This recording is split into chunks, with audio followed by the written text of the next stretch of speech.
வணக்கம். நான் முக்குலத்தோர் தேசிய கழகத்தின் நிறுவன தலைவர் அஞ்சுநாடு எஸ்பி ராஜா. தேசிய தலைவர் திரைக்காவியம் தமிழ்நாட்டில் கடந்த 2 நாட்களாக மாபெரும் ஒரு வெற்றி சரித்திரத்தை படைத்திருக்கிறது. அதற்கு முக்குலத்தோர் தேசிய கழகத்தின் சார்பாக படக்குழுவிற்கு நன்றியை தெரிவித்துக் கொள்கிறேன். கடந்த 2 நாட்களுக்கு முன்பாக ஹரிநாடார் என்பவர் சென்னை உயர்நீதிமன்றத்தில் ஒரு வழக்கொன்றை தொடுத்திருக்கிறார். தேசிய தலைவர் படத்திற்கு தடை விதிக்க கோரி. அது சம்பந்தமாக அவர் சந்தித்துவிட்டு வெளியே செய்தியாளர்களை சந்திக்கும் பொழுது தேவர் திருமகனார் அவர்கள் ஒரு வட்டார தலைவர் என்று அவர் பதிவு செய்திருக்கிறார். முதலில் நாங்கள் அதை வன்மையாக கண்டிக்கிறோம். ஒரு வட்டார தலைவருக்கு தான் கல்கத்தாவில் சிலை இருக்கிறதா, இல்லை தமிழ்நாட்டில் மாற்று சமுதாயத்தைச் சேர்ந்தவர்கள் முதலில் தேவர் திருமகனாருக்கு சிலை வைத்து வழிபட்டுக் கொண்டிருக்கிறார்களே, அது வட்டார தலைவருக்கு தானா என்ற கேள்வியை ஹரிநாடார் இடத்தில் நாங்கள் கேட்க விரும்புகிறோம்.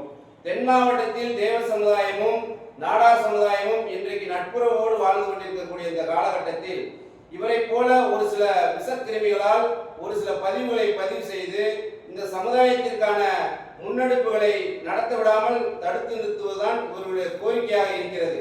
ஒன்றை கேட்டுக்கொள்கிறேன். ஆலடி அண்ணா அவர்கள் எழுதிய காமராஜர் என்ற புத்தகத்தில் தேவர் திருமகனாரை பற்றியும் விருதுநகரில் பெருந்தலைவர் காமராஜர் அவர்கள் தேர்தலில் போட்டியிட்ட பொழுது அவருக்கு நடந்த விபரீதங்களை தெல்ல தெளிவாக குறிப்பிட்டிருக்கிறார்கள். அந்த புத்தகத்தை வெளியிட்டவர் கரிகோல் ராஜ் நாடார் என்பவர். இன்றைக்கும் நீங்கள் உங்கள் சமுதாயத்தில் பெருந்தலைவராக இருக்கக்கூடியவர்கள் தான் அன்றைக்கு வெளியிட்டிருக்கிறார்கள். ஏன் அதை அன்றைய காலகட்டத்தில் நீங்கள் கண்டிக்கவில்லை? இத்தனை ஆண்டு காலமாக ஹரிநாடார் எங்கே இருந்தார் என்பதுதான் எங்களுடைய கேள்வி. குறிப்பாக இன்றைக்கு இருக்க காலகட்ட சூழ்நிலையில் தென் மாவட்டத்தில் நட்புறவோடு இருந்து கொண்டிருக்கக்கூடிய இந்த சமுதாயத்தை இவரை போல் விஷக்கிருமிகள் தலை தூக்கக்கூடாது என்பதுதான் எங்களுடைய கருத்தாக இருக்கிறது.